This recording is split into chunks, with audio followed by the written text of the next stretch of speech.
Hello, and here we are on a Monday, so it means we're the beginning of another week. Oh my gosh, there's Misha. She's got something to say to us, but she's just going to stay with us. She doesn't say too much. Look, what's everybody's weekend been like? It's absolutely gorgeous here in Sydney. In fact, you can see, if you're watching this on the live, you can see how bright it is. If you're tuning in from the UK or the US, it's actually still yesterday and middle of the night for the UK. It has been a truly glorious weekend here. We spent some of our time at our two favourite beaches. We spent some time at Cronulla and we went to Maroubra, and both days we put our feet in the water. It was just gorgeous. So that was the best thing about my weekend. Actually, and one of our neighbours came around to help us dig out our front garden because it's a bit clay and we're trying to get some more air into it. And he was very enthusiastic. He got digging there with us, and so it was pretty terrific.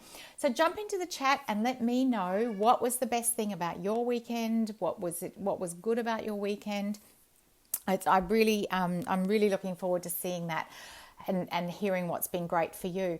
So it's funny, I really love the ocean. I truly love being in the ocean, and for so many reasons. And we have this, I guess you'd call it it's a sort of a routine. It's a sort of a little habit that we've got into.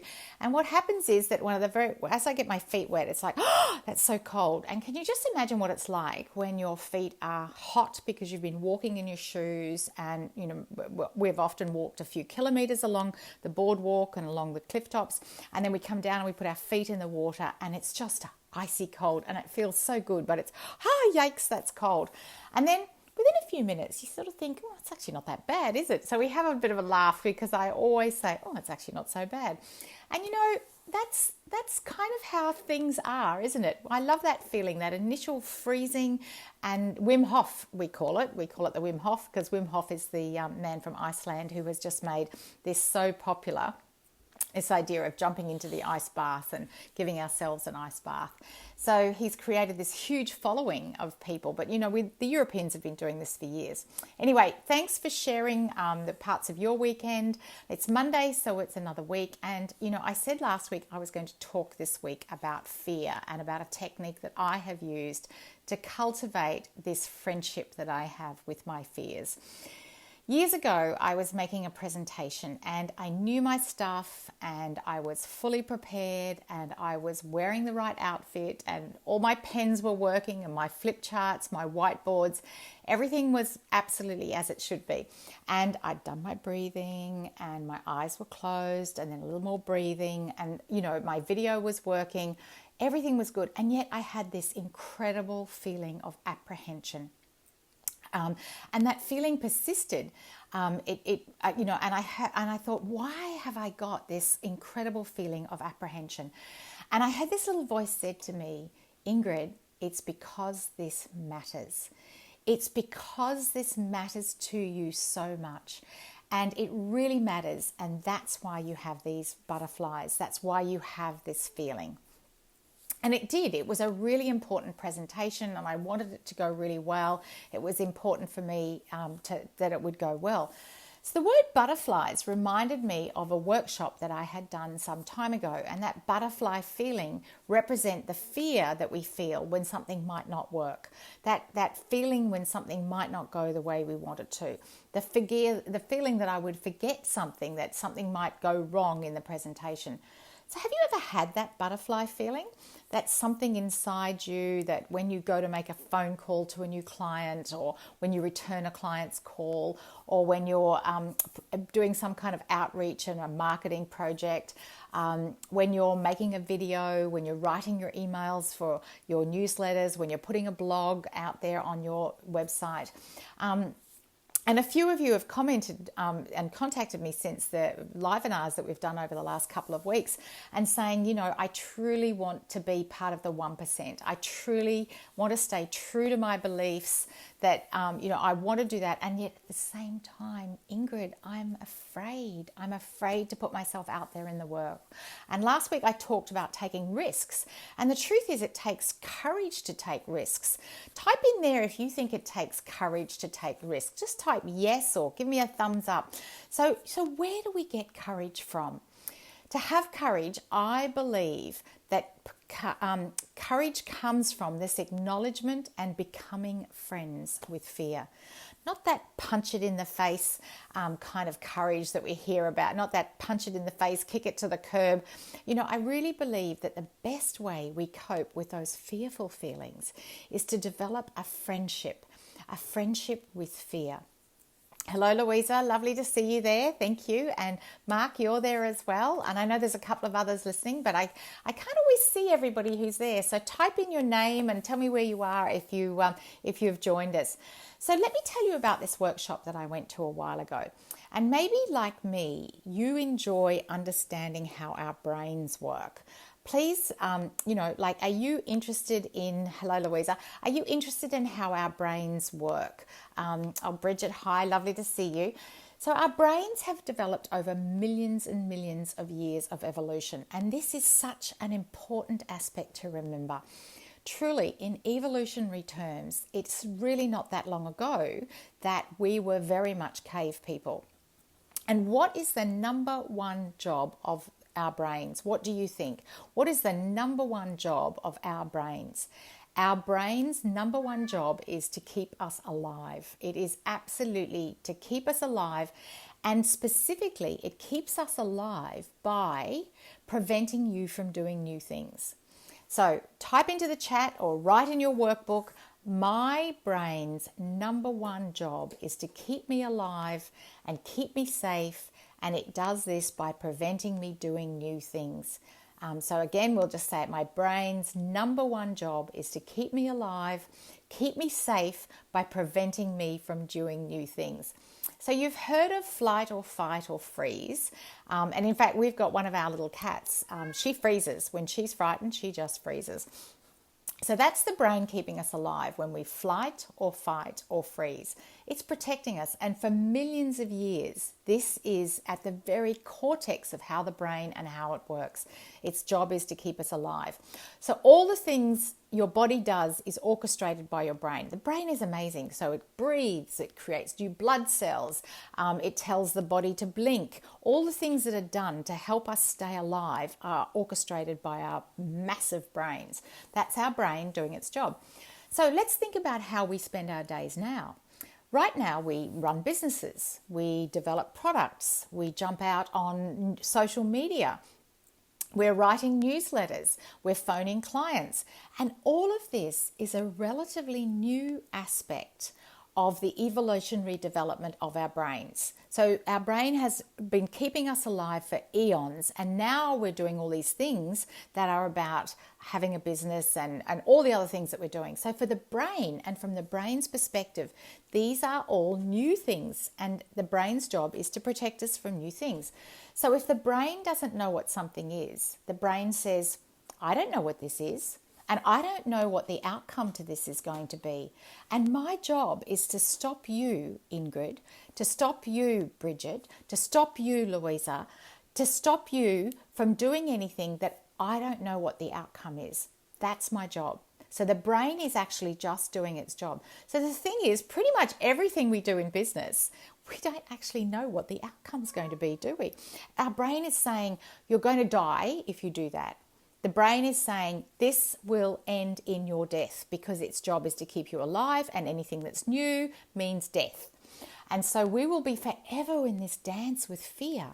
This is this magic aha moment that I had for me when I heard this, and I realized that the part of me that actually makes me strong and healthy and keeps my body functioning is also the part of me that I can engage to help me do the things that I'm frightened of. So my brain is this amazing thing that does what it does.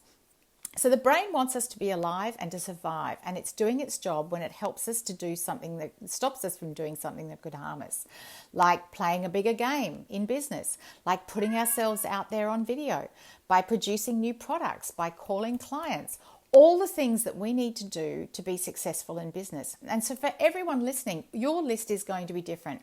So the thing that's uncomfortable for you or the thing that's new for you is going to be different. So as your brains become familiar with what you're doing and have done, and you you don't die and nobody else dies, the alarms don't go off in the same way. For example, these live webinars that I'm doing, and I've been doing weekly for the last month, was I a bit frightened? Was I a bit afraid about doing these? Absolutely. I was. The first one, the second one, this one, last week, the week before. Each week I'm a little bit less afraid. And so what changes? What changes is that every time I do one, I don't die. Nobody else does either. And the brain goes, okay, so we did that and you're still safe and we're all still here. So, okay, maybe we can do this again. Maybe we can continue doing this. And you know, a few years ago, I actually ran some sessions physically in a location. There were 5 sessions and 2 weeks, no one showed up. No one. And I thought to myself, now what do I do? There's an empty room. I've got my presentation. And do you know what I did? I just did them. Because I believed that what I was doing was so important that even if nobody was physically in the room to listen to them, somebody was there in the ethers. Now, what's different now, what's totally different now, is that I can make this and it goes here on the live. It sits in the units afterwards. It's going on my podcast. So more and more people are going to be able to listen to it. Okay, so what do I suggest you do when you're feeling that sense of fear? Become friends with fear. How might we do that? See, fear knows us really well. Fear knows what we're dreaming about. It knows what we're longing for. It knows who we want to be. And it knows who the person is that we desire to be. And it also knows where we want to go. And it helps to stop us from taking that first step. So here's an interesting thing. A lot of people say, I'm actually not afraid. I don't feel afraid. And, you know, I honestly think it's true for them. But over time, we name things in different ways.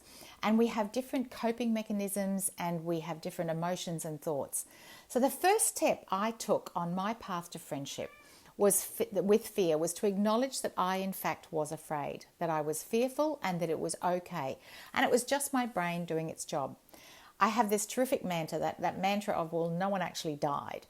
And I'll tell you a bit more about this in a while. So what did I do to boost my friendship with fear? I wrote a letter to myself from my fear. And I know this sounds a bit strange. So fear is just one of the voices that are in our head. So the thing is, when we make new friends, we get to understand each other. When was the last time you met someone new? And it takes a while to get to know each other, to understand how the other person thinks in the world. So let me ask you, do you have someone in your life that you've actually known for quite a long time, and yet suddenly they do something that surprises you in a way that you don't expect them to? So I often wonder how much we really know other people that we know. So that's how I think about the relationship with our fears, that we may not have ever had this conversation. We may not have ever said to fear, what is it that you're protecting me from? So I like to think of the fears as being like that troll on the bridge. You know how in the mythology there's the bridge and there's this little troll that sits there and stops people from going over the bridge. And then the hero makes friends with the troll and they sit down and they get to know each other. And then he can get across, the hero can get across the bridge. So that's what we want to do here. We want to sit down and have a conversation with our fears and become friends. So I need to know what it is I'm afraid of so that I can figure out what to do about that. So we're going to write ourselves a letter. And that's what I did in this workshop. I wrote myself a letter from fear. So it would sound like this. Dear Ingrid, I am your fears. And here's what I want to tell you. I am afraid of. I am afraid that. And those are the 2 sentences. So if that's you, I'll just go through that again. So dear, put your first name in there. I am your fear, and here's what I want to tell you. And then you write, I am afraid of, I am afraid that. And the purpose of this is to make peace and to listen quietly and not to interrupt, not to overwrite it. It's to be respectful. And when you get to the end, and the truth is, there's really only a few things that most people are frightened of. They're specific, there's only a few of them, and they're mostly pretty reasonable, actually, when you actually write them down. And then when you get to the end, you sign off and you say, sincerely, your fears. So for most people, those fears are what you're fearful of. And, you know, when I think about mine, it's being rejected. And, being rejected is what taps into that primal fear of being kicked out of you're afraid of conflict. Yeah, because conflict leads to separation, and separation leads to being left out, and it leads to being kicked out of the tribe. So, no one shows up or whatever I'm doing, and no one likes what I'm saying, no one likes what I'm doing, that someone will find out if you don't really know what you're talking about. So there's all these fears that we have, and these are universal and specific and reasonable. So I say, you know what? Thanks so much for letting me know. My wonderful brain is doing its job. It's protecting me from immediate death, from imminent death, and stopping me from trying anything new. And that's where conflict comes in. And Bridget, it's such a great point, because we don't want conflict, because that's going to potentially put us in danger, and it's going to make sure that we actually don't get ourselves into that situation. So one of the things we can say to that fear is, I have this covered. Here's what I'm going to do to make sure I don't die in this situation. In fact, I'm going to make sure no one actually dies. I'm prepared. I have such belief in what I'm doing is important in the world, that these messages are important for people, and for every single person who listens, they're going to be much better off. And so, and if conflict is one of those, is like, okay, fear, thank you very much. I totally understand that conflict is one of the things that could come from this. And we assess. And Bridget, we might have a conversation about this, and we'll workshop that one as a separate livener, because conflict is another one that is really one of those things that makes it very difficult. Oh, I've just been joined by a cat. Hello, cat. She wants to be part of the session, because I'm talking, and of course I'm the only person in the room apart from her, and she wants to know what's going on. So what we can also say to our fears is, I promise you, fear, and my wonderful brain, thank you so much for protecting me, but I will truly never put us in danger. And so this Ingrid that I have been charged with, this Ingrid that is my soul, that is my life, and it's my body for this life journey, we both want, brain and fears and me, we want the best for this Ingrid that is in the world. And it's the same for you. So whoever you are, you want the best for that. So you promise the fear, and you promise the brain that you will never truly put yourself in danger. And yes, while it is an unknown, we can never really truly know what's going to happen. Most of what we're up to in the world is actually a known unknown, isn't it? Others have done it before, and it's been okay. We've done it before, or we've done some version of it before, and it's been okay. So whatever we are facing, whatever this new thing is that the brain is protecting us from, that is causing the fear, if you've done the work, if you have the belief, we've talked before about closing this alignment gap and revisiting our achievements and the things that have worked. These are the things to bring out in the conversation with fear. What I find myself saying to my fearful thoughts when they come up is, I think, thank you so much for telling me that, for letting me know I've got this. I'm just going to let you know that we are going to be okay, and now we can carry on with our day. And it's actually magic how this really works. If you think about, so if we're frightened of making a phone call to someone, then we think about other times we've made those phone calls and they've actually turned out better than we thought. When we've gone back to somebody and we've said something that we're not sure how it's going to land, but if we've really done it with the best of intentions, then it lands in a way that doesn't cause anybody to have that friction. So it comes back to that butterfly feeling, and it's a good thing. It means it's important to you. So could everybody type in there what you're taking away from today so far? There's been a whole range of things there about how our brains work, about how our brain's job is to protect ourselves, that we can have this relationship, this friendship with fear, because we can just allay what fear is trying to tell us, that it really is just the brain trying to switch us into a safety mode. And I sometimes wonder if it would be much better if we called it wellness than safety, because really we want to be well. We're not always wanting to be safe. That wellness is something that we're aspiring to. So please type in there and let me know what really has stood out for you today. Because while you're thinking about that, I want to talk about butterflies. Thank you. Make friends with your fear and let it know your plan, that my brain is looking after me. Fear is normal. Thank you so much for putting those in there. So when we get that butterfly feeling, I love to remember the beauty of butterflies, that lightness that they have, that flutteriness that they have. And, their job is so important. Their job is to pollinate plants. Their job is to create beauty. They are beautiful things, butterflies are. Thank you so much. Acknowledge fear that is trying to keep me safe, and that's a good thing. And it's fine for us to have that fear. And its job is to keep us safe. And we thank it. We thank it for that. We thank it for keeping us safe. So as we think about those butterflies, it's really nice to think that those butterflies are our friends. And so that butterfly feeling, that fearful feeling, it's actually letting you know that it's important. In the same way butterflies are important, that this is something that is important to you. So as we bring this to a close, and thank you so much for being here again today, I'm going to leave you with two activities. The first is to actually write yourself that letter. Is what am I afraid of? What I'm afraid that I'm afraid of. And then secondly, and this is the super important part of that, is let your fear know that you have this covered. You've done the work. Your belief is so strong that what you do matters. Let your fears and your brain know we are going to be okay, that I am surrounding myself with people who can help me. I've done the work.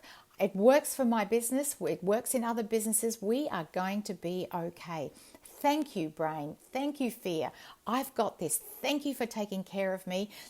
I've got this, and I'm going to be okay. Now, as we close up, thank you so much. Thank you, Louisa. One of my favorite wise women, and I'm going to put it with this live, one of my favorite wise women in the whole world is Eleanor Roosevelt. And I just love this quote from her. You gain strength and courage and confidence by every experience when you really, truly stop and look fear in the face. You must do the thing you think you cannot do. And so we're not talking about dismantling fear. We're saying, bring it on, bring that fear on. I'm going to be your friend. Thank you so much for looking after me. So you know what I'm thinking? I'm thinking we're going to have a challenge. We are going to have a Healthy Numbers Profit Lab challenge. We're going to look fear in the face, and we're going to do the thing that we know we cannot do, that we think we cannot do. And it might be about money, and it might be about pricing, and it might be about profit first. So what do you think? Would you be in? Type I'm in if you'd love to be in the challenge. I'll let you know when it's starting. It'll be starting soon. I've been trying to think about what to do with a challenge, and I think do the thing that you think you cannot do challenge. I think that's the one. And this goes with everything we're working towards here at Profit Lab Healthy Numbers Group. So you've got your activities, you know what you're working on, you're thanking your brain for looking after you. Thank you. Louisa's in.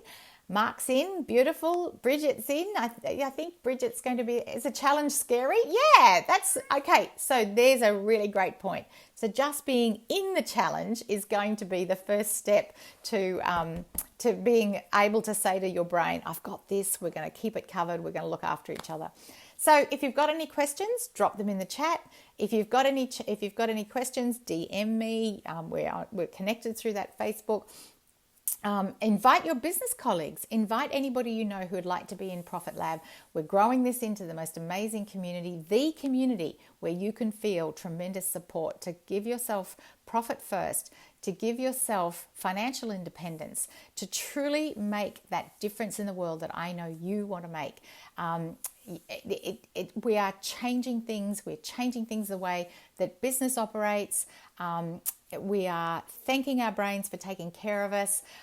Those butterflies are a good feeling. They're here to look after us. So I thank you for being here today. And if you just joined us, because I think somebody just joined us there, it will be in the units very, very soon. Thanks so much.